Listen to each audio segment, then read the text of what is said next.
और अब पितामह प्राणायाम करने लगे हैं।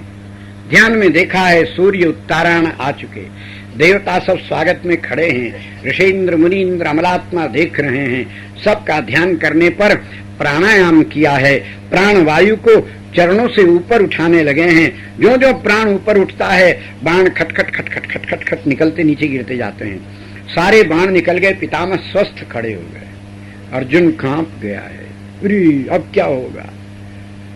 भगवान ने हंसकर कहा, बाण इनकी इच्छा के बिना इनके शरीर में नहीं प्रवेश किए हैं, इन महाप्राण ने स्वयं इन सबको स्वीकार किया है। अर्जुन इत्यादि पांडव डरने लगे हैं, पर पितामह भीष्म किसी की तरफ देखते नहीं हैं। झुक करके बाणों को सीधा करके उत्तराभिमुख बिछाया है, जैसे वैष्णव ब्राह्मण कुशा को उत्तराभिमुख बिछाकर उस पर बैठते हैं और महाप्रयाण करते हैं। ये वीर शिरोमणि हैं, इन्होंने बाणों को नीचे बिछाया है उत्तराभिमुख, उस पर बैठ करके फिर भगवान श्याम सुंदर को एक बार देखा है और देखने के बाद नेत्र बंद किया है। सबकी श्वास ऊपर उठने लगी। पितामह ने अपने प्राण को आत्मा को परमात्मा में स्थित किया है और फिर ब्रह्मरंध्र से प्राण निकला है। ज्योति चमकी, गगन मंडल लाल हो गया, एक दिव्य तेज पुंज प्रकट हुआ। देवताओं ने दुंदुभी बजाई, पुष्प वृष्टि की, जय जयकार की। बोलो भक्तराज भीष्म पितामह की जय। भगवान ने जय जयकार की है और पितामह का ज्योतिर्मय शरीर श्री कृष्ण की परिक्रमा करते हुए भगवान के चरणारविंद में विलीन हो गया है। देवता धन्य धन्य करते सब अपने अपने घर गए हैं। इस प्रकार पितामह का महाप्रयाण हुआ है। युधिष्ठिर की शंका का समाधान हो गया। भीष्म का महाप्रयाण देखा और तब सबको साथ में लेकर भगवान श्री कृष्ण हस्तिनापुर पधारे। धर्मराज युधिष्ठिर का राज्याभिषेक किया है। धर्म का राज्य हुआ, संसार में अत्यंत सुख छा गया है। प्रेम पूर्वक पांडव रहते हैं, धर्म की स्थापना हो गई है, सारे संसार में सुख शांति छा गई, कहीं कलह नहीं, सर्वत्र शांति। युद्धांत में लाखों करोड़ों मर चुके हैं, इसलिए जनसंख्या भी कम ही हो गई है और सब धर्म राज्य के कारण सबके सब धर्म में स्थित हैं, किसी को कोई कष्ट नहीं है। विधवाओं ने संन्यास ग्रहण कर लिया है। पुरुष को तो गिरुआ कपड़ा रंग करके और शपथ ग्रहण करके विधि पूर्वक संन्यास ग्रहण करना पड़ता है, पर नारी जब विधवा हो जाए तो समझ लेवे कि भगवान ने संन्यास की दीक्षा दे दी। अब वो त्याग पूर्वक जहाँ है वहीं रहती हुई, किसी वस्तु में आसक्ति नहीं, मुझे कुछ नहीं चाहिए। घर वाले लोग जो भोजन दे देवे रूखा सूखा सो कर लेवे, कुछ बोले नहीं। कोई पूछे तब तुम लोग जानो मैं क्या करूं, मुझे समझ में नहीं है। अति शांति से भगवत स्मरण करते धर्म राज्य के राज्य में जीवन बिताने लगे, बड़े प्रेम से। धर्मराज अपने ताऊ जी श्री धृतराष्ट्र महाराज का बहुत आदर करते हैं। कोई भी राजकाज जैसे इनके कहे बिना पहले नहीं होता था, अब भी नहीं होता है। कोई भी युधिष्ठिर से कोई भी राजकाज की बात हो तो ताऊ जी के पास में आते हैं, कहते हैं महाराज ऐसी ऐसी समस्या क्या करें। बेटा मुझसे क्या पूछते हो, तुम राजा हो। बोले आपके रहते में राजा कैसा, मैं तो राजपुत्र हूँ, आपका पुत्र, आप आज्ञा करो, जैसा बताओ। सब आदर करते। एक भीमसेन कभी कभी उटपटांग बोल जाता है, भीमसेन को आक्रोश आता है, कुछ भी बोलते हैं। तो इस प्रकार पितामह के समान आदर करते हैं।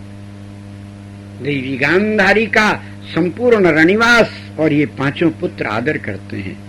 उनके पुत्रों ने कभी उनकी बात मानी नहीं और ये पांडुपुत्र कभी इनकी बात टालते नहीं। बड़े सुख से जीवन बिता रहे थे। एक दिन श्री विदुर जी महाराज तीर्थ यात्रा समाप्त करके लौटे। विदुर जी तीर्थ यात्रा करने चले गए तो पीछे महाभारत हो गया।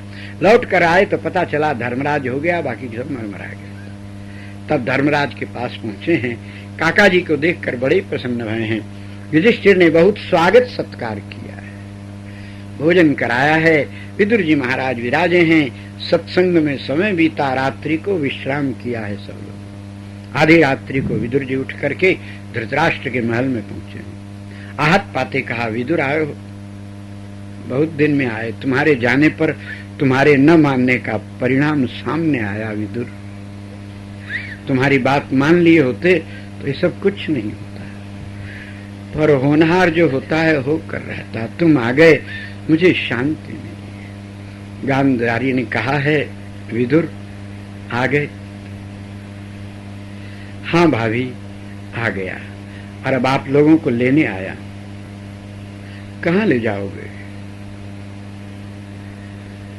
धृतराष्ट्र ने कहा, विदुर हम अंधे हैं, कहाँ ले जाओगे? बोले कहीं ले जाऊंगा, जंगल में ले जाऊंगा। घर की आसक्ति छूटती नहीं, सारा कुटुंब मारा गया, आपके पुत्र मारे गए, जिन्होंने आपके पुत्र की हत्या कर दी उन्हीं के घर में कुत्ते के समान टुकड़े खाते पड़े हुए हो। शर्म नहीं लग रही है? संसार से वैराग्य नहीं हो रहा है? गृहपाल होते अति निरादर, और फिर भी यही दशा है। विदुर, आज तुम्हारा ये कटु वचन मुझे प्यारा लग रहा है भैया। ठीक कहते हो तुम, मैं क्या करूं? अंधा हूं, कहां जाऊं? युधिष्ठिर मेरा बहुत आदर करता है। बोले तो पहले भी आदर करते थे, आपके पुत्रों ने आपकी बात मानी नहीं और इन्होंने कभी आपकी बात टारी नहीं। आपके कहने पर धर्मराज ने जुआ खेला, द्रौपदी का अपमान सहन किया, फिर उस महासती के सतीत्व के बल को देखकर आपने बाध्य होकर उसे वरदान देकर राज्य लौटाया। फिर दुर्योधन के कहने पर एक दांव और खेलने के लिए बुलाया। जानते हो उस समय पांडवों ने युधिष्ठिर से क्या कहा? जो आपका दूत गया था कहने के लिए कि महाराज ने आपको एक दांव खेलने के लिए फिर आज्ञा दी है, बुलवाया है, और उसने हाथ जोड़कर रोते हुए कहा, महाराज मेरी प्रार्थना है कि आप मत जाइए। वो अधर्म की सभा है। धृतराष्ट्र महाराज अपने पुत्र के मोह में मोहांध भी हो चुके हैं, इसलिए आप मत जाओ। फिर आप स्वामी हो, मेरा काम संदेश सुनाता था। चारों भाइयों ने कहा है, भैया अब जाने लायक नहीं है। जिन बूढ़े को आप अपना ताऊ कहते हो वो तो शत्रु से भी बदतर है। उसके सामने उसकी पतोहू का अपमान भया, उसके मुंह से बोल नहीं फूटा। जब सती के सतीत्व के बल पर वस्त्र का अपार भंडार भया, पातताई हार कर नीचे गिर गए, तब बाध्य होकर के, क्योंकि अपशकुन होने लगे थे, भूकंप होने लगा, गिद्ध उनके सिर पर मडराने लग गए, दरवाजे पर गधे और कुत्ते रोना शुरू कर दिया। ऐसी स्थिति को देखकर विदुर ने समझाया, नाश हो जाएगा इस सती के कोप से, नहीं तो इसको शांत करो। दुर्योधन के कल्याण के लिए ब्राह्मण भोजन करा रहे थे, वहां पंगत में गधे घुस गए, रिंकना शुरू कर दिया। उनके पुरोहितों ने दुर्योधन के कल्याण के लिए अग्नि में घृत की आहुति, तो अग्नि बुझ गई, धुआं फेंकने शुरू किया। विदुर जी और उन्होंने कहा, इस सती को शांत करो, अन्यथा नष्ट हो जाओगे, सब के सब आ जाइए। तब डर करके तुमने उसे वरदान में राज्य लौटाया। और दूतों ने ऐसा कहा, भाइयों ने समझाया, आप जाने लायक नहीं। तो आपको पता है युधिष्ठिर ने क्या कहा? युधिष्ठिर ने कहा, मैं तुम लोगों का बड़ा भाई हूं, मेरे कारण तुम सबको बहुत कष्ट उठाना पड़ा, फिर भी मेरे भाइयों तुमने कभी मेरा अनादर नहीं किया, मेरी आज्ञा का उल्लंघन नहीं किया। आज एक अंतिम आज्ञा दूं, यदि मान लो तो। अर्जुन ने कहा, चलने की आज्ञा है? बोले नहीं, तुम नहीं जाना चाहते तो ये आज्ञा नहीं दूंगा। एक आज्ञा है, मान लो मेरा परित्याग करो, तुम चारों भाई राज्य करो। भीमसेन सिंहासन पर बैठे, अर्जुन अंगरक्षक बने, नकुल सहदेव सेवा में रहें, सारा विराट का राज्य तुम्हारा है। मैं अपने ताऊ जी की आज्ञा उल्लंघन नहीं कर सकता। मैं जाऊंगा और कह दूंगा, अब मैं राजा नहीं हूं, केवल आपका युधिष्ठिर हूं, मुझे जो आज्ञा हो सो पालन। और तुम लोग मेरे साथ जाओगे तो फिर जुआ खेलना पड़ेगा और फिर दुख होगा, सारा राज्य भगा देंगे। इसलिए मेरी अंतिम आज्ञा है, तुम मेरा परित्याग करो। भीमसेन तो जल गया, बोले ये जब बोलेंगे तो आग उगलेंगे, सीधा बोलना आता ही नहीं। मरो, अब जब मरना है तो साथ ही जो होएगा चलो। गए और आपके कहने से एक दांव खेला और 12 वर्ष का वनवास, 1 वर्ष का अज्ञातवास, उसके बाद भी आपके कुलांगार पुत्रों ने इनका राज्य नहीं लौटाया, तो बरबस होकर युद्ध करना पड़ा। और तब आप फिर इन्हीं के यहां, ये तो आपकी आज्ञा का तब भी पालन करते थे, अब भी पालन करते थे। कुपुत्रों के द्वारा अपना मरण आपने बिगाड़ लिया है, सारा वंश नाश हो गया। दिन रात दुर्योधन का स्मरण आता है। बोले हाँ आता है विदुर। बोले अब युधिष्ठिर इतना लायक बेटा है कि ये नहीं भुलाए भूलेगा, तो एक दुष्ट और एक सज्जन दोनों के स्मरण में आपको कई जन्म लेने पड़ेंगे। इसलिए मेरी बात मानो, मर गए तो मर ही गए और इनको भी छोड़ दो और अब चलो भगवान का भजन करने के लिए, सबसे मन को हटाओ। वो सुपुत्र कुपुत्र दोनों ही मरण बिगाड़ते हैं, इसलिए भरोसा भगवान का करो, सेवा सबकी कर दो जो सन्मुख आवे। बोले चलो जी विदुर, इसी समय ले चलो। विदुर के कंधे पर महाराज धृतराष्ट्र हाथ रखे हैं, तो उनके कंधे पर एक और हाथ आया।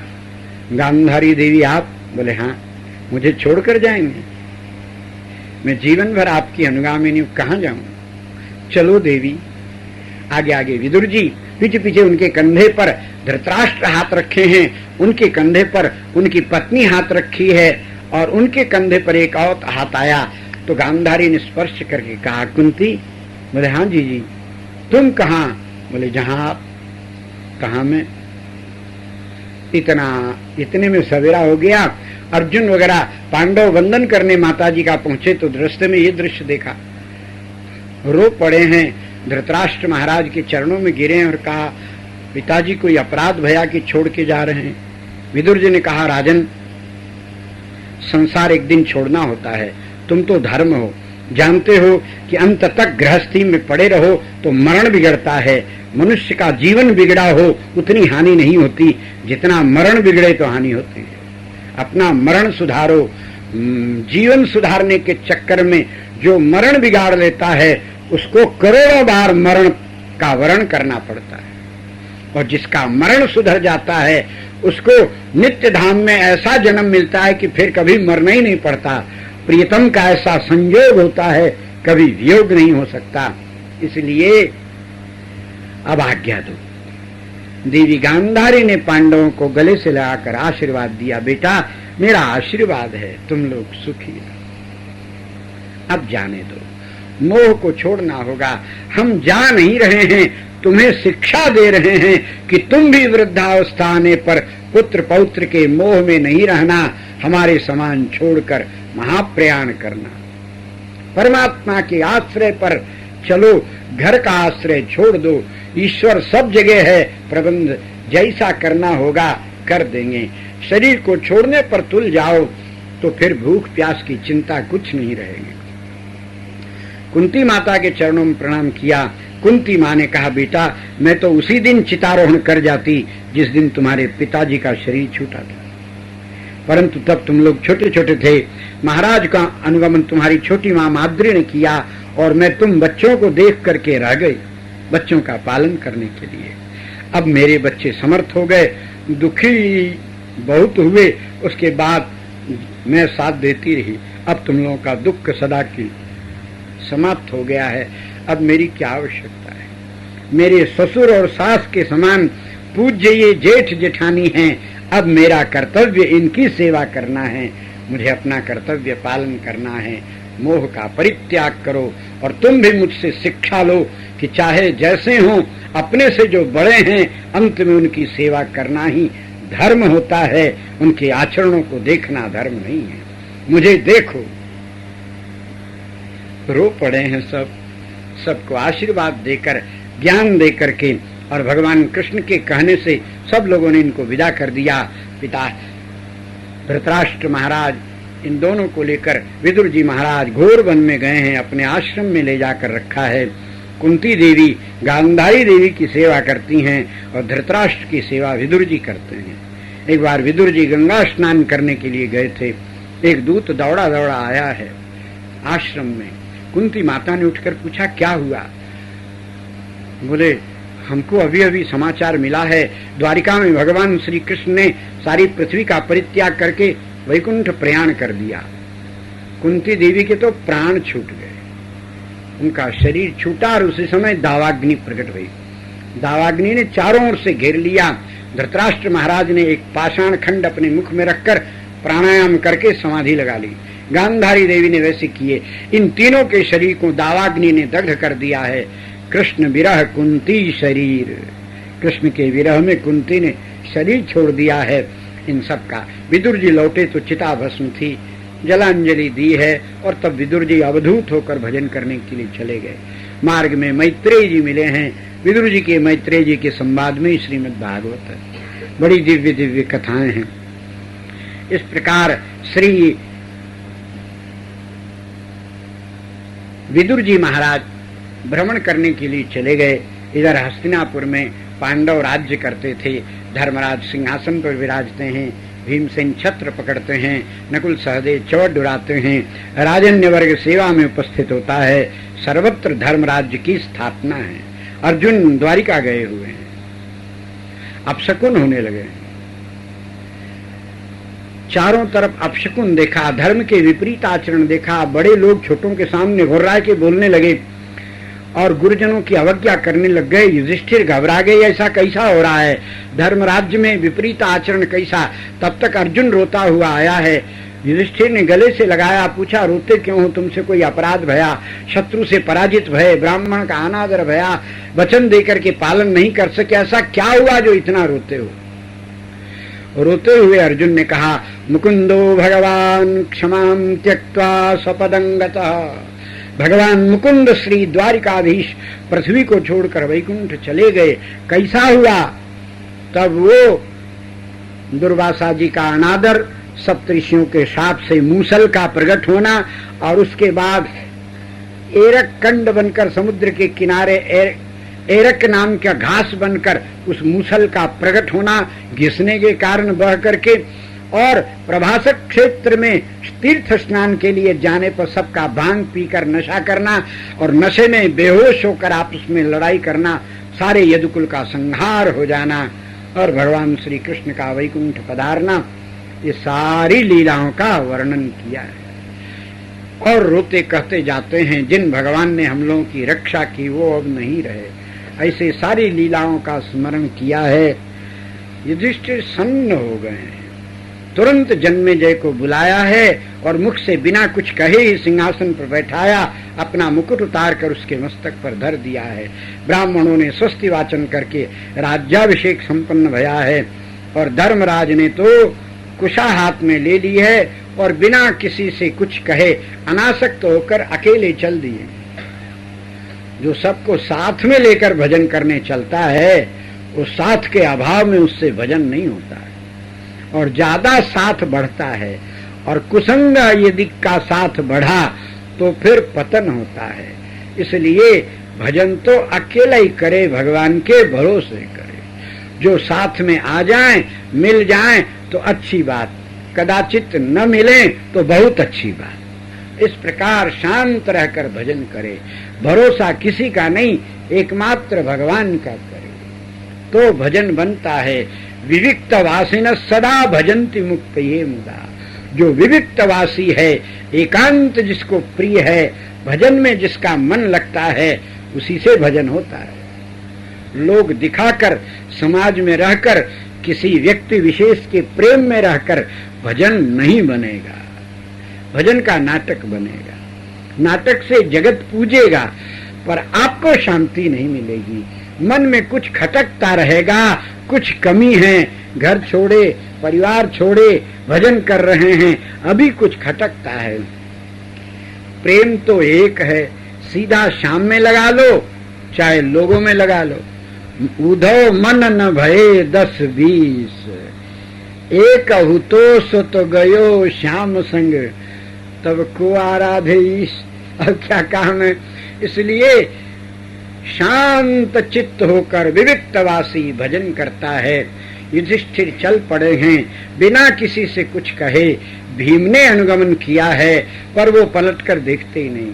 फिर उनके पीछे अर्जुन, नकुल, सहदेव, द्रौपदी हिमालय में गए हैं। गल गल का शरीर गिर पड़ा है और गिरता जाता है शरीर, और फिर भी कोई पलटकर पीछे देखता नहीं। धर्मराज युधिष्ठिर का केवल अंगूठा गला, वो भी अश्वत्थामा हतः कह दिया असत्य, इसलिए नहीं तो इन्होंने जीवन में कभी असत्य नहीं कहा। इनके लिए वैकुंठ से विमान आया है। भगवत पार्षदों ने कहा, आपका शरीर सत्य और धर्म के पालन से इतना पवित्र है कि सशरीर भगवान के धाम पधारो। एक कुत्ता पीछे आ रहा था, वो कुत्ता कूं करने लगा। इस हिमालय में इस कुत्ते को कहां छोड़ेंगे? उस कुत्ते को संकेत किया, भैया सार में तू भी बैठ जा। वैकुंठ के पार्षदों ने कहा, विमान कुत्ते के लिए नहीं है, आप धर्म हैं, आपने धर्म का पालन किया इसलिए आपके लिए विमान आया है। ये कुत्ता, तब युधिष्ठिर ने कहा है, धर्म ये है कि 7 कदम कोई साथ चले तो मित्र हो जाता है। ये इतनी दूर मेरे साथ आया है, इसको विपत्ति में छोड़ के कैसा जाऊं? इसमें मेरी आसक्ति नहीं, या तो इसको ले जाकर अच्छे गांव में पहले पहुंचाया ताकि इसकी ओर से निश्चिंत हो जाए, नहीं तो इस हिमालय में खाने पीने का प्रबंध नहीं, ठिठुरेगा बेचारा, पीछे पीछे आया है, इसको छोड़कर जाना अधर्म नहीं है। और अधर्मी करे तो धर्मराज कैसा। ऐसा बोलते ही बाजे बजने लगे, पुष्पवृष्टि होने लगी। बोलो धर्मराज भगवान की जय। वो कुत्ता ही धर्म के रूप में प्रकट हो गया। बोले, वत्स, मैं तुम्हारा पिता साक्षात धर्म हूं, तुम्हारी परीक्षा कर रहा था कि तुम संसार में अनासक्त हुए, भाइयों में, कुटुंब में किसी में आसक्ति नहीं, सबको छोड़कर आया, पर अनासक्त होते होते कहीं निर्दय तो नहीं हो गए। इस परीक्षा के लिए साथ में अनासक्ति दूसरी बात है, और किसी मरते को, रोगी को घायल छोड़ के भाग जाना, ये अनासक्ति नहीं, ये निर्दयता है, नृशंसता है। तुम परीक्षा में उत्तीर्ण हुए, वैकुंठ पधारो। आगे बढ़कर हृदय से लगाया है, विमान में जाने की जरूरत नहीं पड़ी, धर्म धर्म में विलीन हो गए, एक हो गए। इस प्रकार इन महापुरुषों का हुआ। अब इधर परीक्षित महाराज राजा भय थे न, परीक्षित का जन्म हुआ, धीरे धीरे ये बड़े हुए, अभिमन्यु के पुत्र हैं। इनका राज तिलक करके और युधिष्ठिर महाराज तो वन में चले गए, और अब इनका पुत्र हुआ जन्मेजय। अभिमन्यु के पुत्र हुए परीक्षित महाराज, और इनका पुत्र हुआ जन्मेजय। जन्मेजय छोटा है, छोटा बोले तो बहुत छोटा नहीं है, 10-12 वर्ष का है। अब जब परीक्षित को पता लगा कि ये कलयुग आ गए, इसीलिए मेरे दादाजी राज्य छोड़ करके चले गए, ये कलयुग बहुत खराब है, मैं दिग्विजय करके खोज खोज के भारत से कलयुग को बाहर करूंगा। दिग्विजय के लिए चले तो सोचे कि दिग्विजयी राजा जरासंध को मारकर दादा भीमसेन ने जो मुकुट लाया था उसी को पहनकर चलूं। उस मुकुट के सामने सारे राजा झुका करते थे, इसलिए सारी दिग्विजय हो जाएगी। जरासंध का मुकुट पहना है और महाराज दिग्विजय को चले हैं। सारे विश्व को विजय प्राप्त करके लौट रहे थे, तब देखा एक गाय खड़ी रो रही है, एक बैल खड़ा है जिसके 3 पांव टूट चुके हैं, लटक रहे हैं, उस पर टिक नहीं पा रहा है, एक पांव के सहारे खड़ा थर थर कांपता है। पास में एक चांडाल खड़ा है, काला जिसका शरीर है, हाथ ऊपर उठाया है, एक हाथ से जीभ को पकड़ा है, एक हाथ नीचे किया हुआ है। वाम हस्ते धृतकृष्ण दक्षे जिह्वांच नृत्यते। उसको देख करके ये चांडाल गौ के पास क्यों खड़ा है, जाकर के उस वृषभ से पूछा है, आपको किसने कष्ट दिया? इस चांडाल ने, इस दंडधर ने? उस वृषभ ने कहा है, राजन, कोई किसी को सुख दुख देता नहीं है, सुखस्य दुखस्य न कोपि दाता, परो ददाति कुबुद्धिरेशः। को नहीं सुख दुख कर दाता, निजकृत कर्म भोग सुनभ्राता। ये तो अपना अपना कर्म है। तब समझ गया कि दूसरे की निंदा नहीं करने वाला ये बैल बैल नहीं है, धर्मो ही वृषरूप धृत, धर्म ही है जो बैल के रूप में खड़ा है। धर्म के 4 चरण होते हैं, सत्य, पवित्रता, दया और दान। 3 पांव इसके समाप्त हो चुके हैं, खाली आकार मात्र में दिखते हैं। एकमात्र कलयुग में दान चौथा चरण है। ये न केन विधि दीन है, दान करे कल्याण। ये दान धर्म है। और ये पृथ्वी धर्म कमजोर होता है तो धरा दुखी होती है। ये धर्म की पत्नी धरा है। तब उस चांडाल को मारने के लिए धनुष पर बाण उठाया है। कलयुग तुरंत चरणों में गिर पड़ा है और कहा, महाराज मैं आपकी शरण में हूँ। दुष्ट लोग बहुत चालू होते हैं, 1 मिनट में माफी मांग लेंगे और मौका मिलते ही फिर विनाश करने पर तुल जाते हैं। इसलिए धर्म का पालन करने वाले व्यक्ति सावधान न होवें तो आप जिस धर्म को मानते हो उसी धर्म का नाम लेकर, उसी की दुहाई देकर ये आपको पराजित करके और अधर्म करेंगे और आपसे करा देंगे। महाराज ने जब धनुष उठाया तो तुरंत चरणों में गिर गया। महाराज मैं आपकी शरण में, आप पांडव वंश में हैं, शरणागत की रक्षा कर। राजा ने सोचा शरणागत को मारना धर्म नहीं है। कहा अच्छा तो तुम हमारे राज से निकल जाओ। बोले कहां जाएं? आपका राज तो सर्वत्र है, हमारे रहने की जगह बताओ।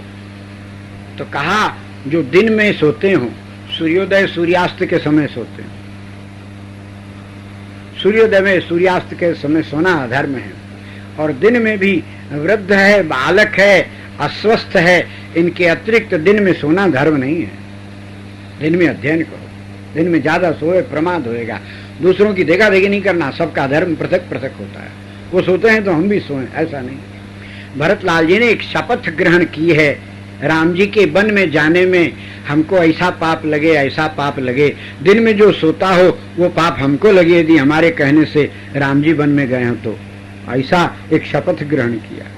इसलिए अस्वस्थता, बालक और वृद्ध, आतुर के अतिरिक्त दिवास्वाप मना है। व्रत के दिन में सो जाए तो व्रत का फल समाप्त हो जाता है।